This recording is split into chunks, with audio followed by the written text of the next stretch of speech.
Island 98.5, ladies and gentlemen, welcome to Big Koa's backyard. We're just cruising on this Aloha Thursday. Ladies and gentlemen, I'd like to welcome in the studio. I'm a massive, massive fan of this artist right here. He's holding down the great backbone of the Marley legacy. Ladies and gentlemen, Damian Jr. Gong Marley in the studio. Yo. My man. Yo, yes, Big. So what, brother? You just went land and then you just decided to roll right over here and come chop it up with us guys? Yes, for sure. You know, we took a special trip here to come and visit the great place called Hawaii, which we know, has always supported my music over the years. And we hear that they're already showing a lot of love to the new album. So we said, let's take a trip and come, pay a visit. More love. Well, we greatly appreciate you being here, my brother. Now, we're definitely going to talk about the new album. We got some things we want to chat with you about. But let's go ahead and take it back to 1996, my brother. Yes, sir. I was 13 years old, and this artist drops on the scene by the name of Damian Jr. Gong Marley, and the album was Mr. Marley, bro. Yeah. Take us on that journey. How old were you when the album dropped? Well, when the album came out, I think I just turned 18 at the time. But I had been working on it for a couple of years because I started working on it when I was still in high school, you know what I mean? And, with my bigger brother, Steven. And like I said, 96 when it came out, I must have been about 18. Yeah. Steven, he featured on a lot of tracks. On that album for sure, yeah.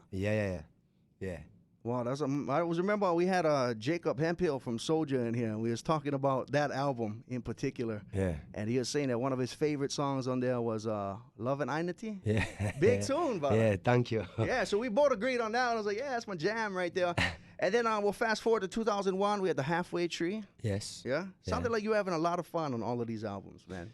Yeah, and each one of them is a growing experience. With Mr. Marley, a lot of the lyrics and so forth was actually written by my brother, Steve. You know what I mean? Like I said again, at the time when I started working on that album, I was very young. You know what I mean? Halfway Tree was kind of like my coming-of-age album, where, my lyrics on that album I wrote for myself. And it was really me starting to express myself as a young man at that time, Yeah. Right. Yeah. And then welcome to Jamrock, 2005. Yeah, and that's, I guess you could say, my graduation. You know what I mean? Yeah, we threw a party for that one, man. Yeah. That's still in rotation, Yes. And then, of course, you linked up with, obviously you're a fan of the hip-hop scene as well, right? Yeah, man, for sure. So you linked up with Nas in 2010 for the Distant Relatives album. Yeah, well, originally I linked up with him on the Welcome to Jamrock album for a track named Road to Zion. And that's where the relationship kind of started musically. And then, like what you said, we got together again for the Distant Relatives project, which is really a project based around Africa, you know what I mean? And also the history that hip-hop and reggae has intertwined together, you know what I mean? You actually came down here with Nas and did a show, right? Yes, we did a few concerts here. Oh, man. Yeah. That was awesome, bro. Now let's fast forward to today. New album drop, Stony Hill. Yeah. Big album, man. I know you got a lot of love into that album. And we know that kings are usually born on July 21st, right? So that was when the album dropped, and that's also your birthday, brother. So happy belated birthday. Thank you very much, man. Thank you. Yeah, big tune, man. Take us down a trip on that. 18 tracks featured on the album. Yeah. A lot of artists nowadays who release album, they usually don't put that many on there. Yeah. So how'd you select it down to 18, and did you have more tracks you wanted to put on? Yeah, we had some more tracks that didn't make the album. Originally, I didn't intend for it to have so many. It was really my intention to have a lot less. But really what happened is it became difficult to try to get rid of tracks. We became so emotionally attached to the music that to cut a track was like one of the hardest things to do. Right. So we did cut some tracks, but the least that we could cut it down to was the 18 that we have put out. Yeah. Now, besides some fun songs like Medication and whatnot that's on there, it sounds like when I'm listening to the whole album, this one you really wanted to portray a message in this one. What was that message? Well, it's a message of hope. I mean, I can't really say that there's any one specific message because, of course, each individual song is dealing with a different topic still. But it's really a message of hope, a message of forgiving. There's a lot of forgiveness on the album in terms of not trying to act like you're too perfect, you know what I'm saying? Right. And none of us are. So there's a lot of forgiving on the album. But that would be probably two of the main themes, I think, Now, another thing I noticed on here, there's not very many features on this album. No. Which are rare because a lot of artists nowadays, when they're putting out albums, they want everybody on, They want all the friends and people they're trying to bring up. Is there a reason for that? We didn't do it on purpose. We just, again, a lot of the times when we do collaborations, the music is really what dictates who we collaborate with. Right. And it just ended up naturally coming out this way, but I don't really mind because a lot of my previous, more recent releases have been collaboration projects. Like you mentioned, the album with Nas, I did another album called Super Heavy, which was a collaborative album also. So, you know, I didn't mind basically showcasing just myself as much as I do this time around. Just doing you on there, huh? Yeah. Now, did you have any other people producing the album as well, or how many tracks on there did you actually produce? Yeah, well, I produced quite a bit of the tracks. Also, we have, of course, my brother Steve. Right. We have Andrew Blacks and Steve McGregor, who are both very popular producers in Jamaica. And we also did some work with Aston Barrett Jr. That's family man who plays the bass for my father, who, you know, Wailers, the original Wailers family man. His son did some production. And of course, my musicians that I work with contributed in my band. Yeah. Nice, man. Well, beautiful album, my brother. I absolutely love it. Thank you. For real. Now, let's talk about medication, man. Of course, inspired by the herb, the Pakalolo, the Chief, the Crip. Yeah. How do you feel about the legalization, you know, now that it's being legalized all over the place, especially here? You know, I don't know if you realize that they started to do that down here as well. That's wonderful. But as far as you guys been pushing for it in the Jamaican culture and you guys fought for it from the beginning, I mean, how does it feel now? It feels good. I mean, this is what we've been fighting for, is for it to become legal. And there's been very, you know, many different benefits, you know what I mean, of it becoming legal. One, of course, is obviously that we don't have to worry about risking our freedom to enjoy the herb. And that goes without saying that that's a big stress off of our shoulders. But there's also the research that's being done on the medical side, which is something that we're talking a lot about of recently, and which is song medication is also trying to highlight, which is the benefits that marijuana is showing in terms of aiding people with serious illnesses as a medicine. You know what I mean? So the more it becomes legal is the more real scientific research that's being done. And that is in itself is wonderful on behalf of humanity. Whether or not you smoke it or you know, use it as a spiritual sacrament, it can benefit all of us as a medicine. Right. You know? Yeah. Well, I'm not going to lie, my brother. You look incredibly healthy, bro. Thank you. So it's working for you. Thank you. That's going to take me to my next question, man. So many have risked their lives, you know, even end up in jail and are actually right now currently doing years for Pakalolo or marijuana, you know, the herb. And recently you just purchased a prison with some partners, correct? Well, we purchased a building that was formerly a prison. Right. I mean? Yes. And now it's been a huge grow operation, man. Yes. Tell me about that. Well, I mean, like we said, some partners that we, you know, some people that we partnered up with were looking for a space to grow some herb. And that was just another building that was available on the real estate market that just so happened to have been a prison before. So it wasn't really that we had the intention to go out and look for a prison, but it was available and it was the right amount of square footage, you know what I mean? So, of course, it goes without saying that it's a beautiful story to know that people were once locked up there for herb and now we're able to grow herb there.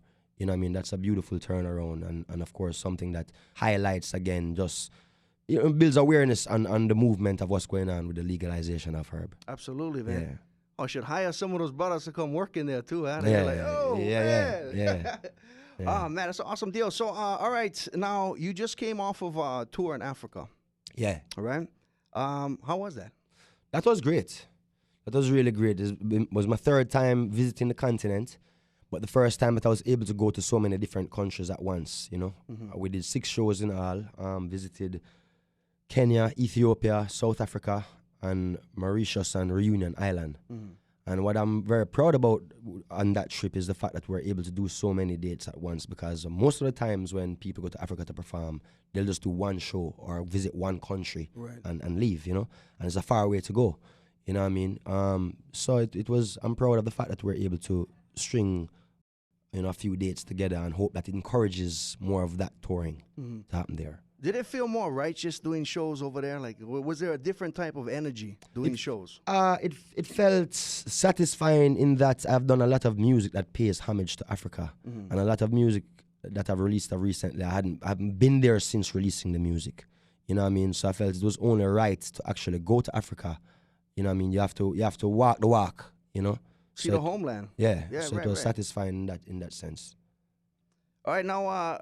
Now, you just wrapped up that tour in Africa, and you recently just announced the Stony Hill U.S. tour. Going to be kicking off in September. We'll have you down here on the 29th at the Blaisdell. Can't wait for that, man. We should be in the front row, you know. I might be blocking some views, my brother, but hey, we're going to make it happen, man. So tell us about that. Of course, details are at DamianMarley.com for anybody that want to go check that out. This tour, where's it taking us? It's taking us all over the States. As you say, we're coming to Hawaii, but, you know, from coast to coast, we're going all over America, really. Again, in you know, the movements are promoting the album, and of course, I'm excited because it's been the first time performing a lot of these songs live. It'll be a brand new set as opposed to what we've been doing for the last few years. So I'm really looking forward to, you know, having some fun playing some new music. You know what I mean? Yeah. How many shows in all? How much show? About 30 something. Wow. Yeah. That's a good amount, man. How's it feel being on the road? I mean, do you get your rest time? What do you like to do to kind of take you to that place to just relax in between this busy? Sometimes the traveling can get rough. I really enjoy being on stage, though. You know what I mean? And that at the end of the day, kind of, you know, regardless of how rough the day might have been traveling-wise, the show makes the day complete, make the day worth it, you know? Right. Yeah. Now, give me a couple songs that Damian Marley has on his iPod, man. Some that it could be anything, man. Anyway, Stony Hill album straight up right now.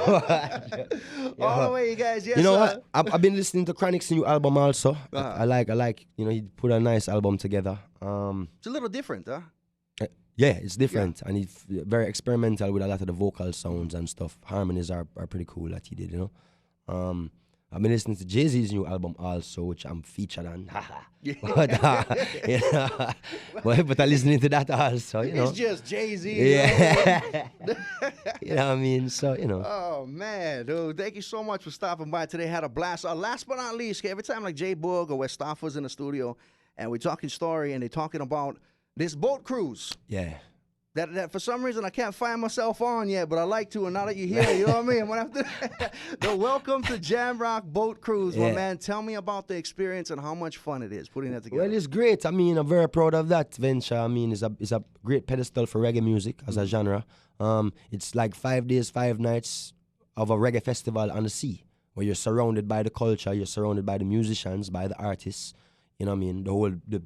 The business fraternity of reggae music all comes out. We're all there together, you know what I mean?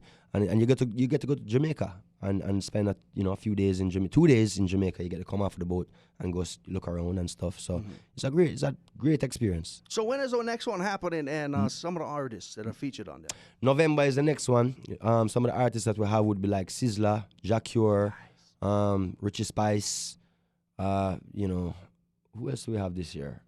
Cocoa Tea, Bounty Killer. We have loads of people, you know what I mean? You can check it out at the website, welcome to jamrockreggaecruise.com. Welcome to jamrockreggaecruise.com. Yeah. Well, I get some tickets, my brother. You need an MC or something. Yeah, man. Free, bodyguard or yeah, whatever. I was just about to say. Bodyguard and MC, you know what I mean? Yeah. Oh, man, Damian, I'm a massive fan, bro. I remember talking story with you behind the Waikiki show when you were down here on one of your concerts. It was just me and you, and we was kicking it, and I was like, the band, I think they was just packing up the instruments or something from sound check, and I was like, hey, were you waiting for your limo or something? And you kind of said, no, man, I don't like the limo, you know, I'd rather take a bus. So instead of, I'd rather not fly a plane, but I'd rather take a train. Yeah. And then the band came out, and I don't know if you remember this, there was like this 1996 Honda Civic car that was in the corner, and it was thrown like red, yellow, green paint on top with the Star of David.